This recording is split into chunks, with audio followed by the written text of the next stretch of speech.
பெங்களூருவில் பொது இடங்களில் குப்பை கொட்டுபவர்களை வீடியோ எடுத்தால் ரூபாய் 250 பரிசு என அம்மாநில அரசு ஒரு புதிய திட்டத்தை தொடங்கியுள்ளது பலரின் கவனத்தை ஈர்த்துள்ளது. பெங்களூருவின் வீதிகளை சுத்தமாக பேணுவதற்காக அங்குள்ள பெருநகர பெங்களூரு ஆணையம் மற்றும் பெங்களூரு திடக்கழிவு மேலாண்மை இணைந்து ஒரு புதிய திட்டத்தை தொடங்கியுள்ளன.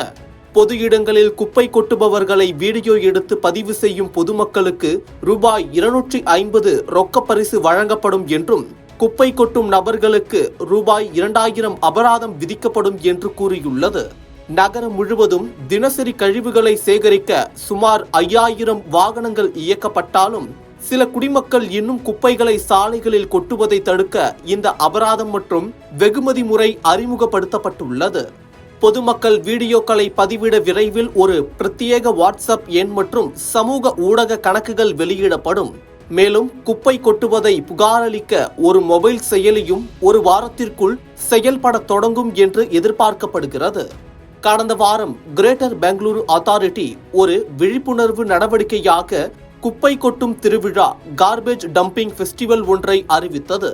இதில் தெருக்களில் குப்பைகளை கொட்டும் நபர்களின் வீட்டுக்கே அந்த குப்பைகள் அடையாளபூர்வமான பரிசாக திருப்பி அனுப்பப்படும் என்று எச்சரிக்கை விடுக்கப்பட்டிருந்தது. இந்த புதிய அபராதம் மற்றும் வெகுமதி திட்டம் குப்பை கொட்டும் பழக்கத்தை மாற்றும் ஒரு திருப்பி செலுத்தும் பரிசாக return gift to create awareness இருக்கும் என்று BSWML பெங்களூரு திடக்கழிவு மேலாண்மை தலைமை நிர்வாக அதிகாரி கெரிகவுடா தெரிவித்துள்ளார். அதன்படி ஒருவர் வீட்டு முன் குப்பைகளை கொட்டிய வீடியோவும் வைரலானது குறிப்பிடத்தக்கது.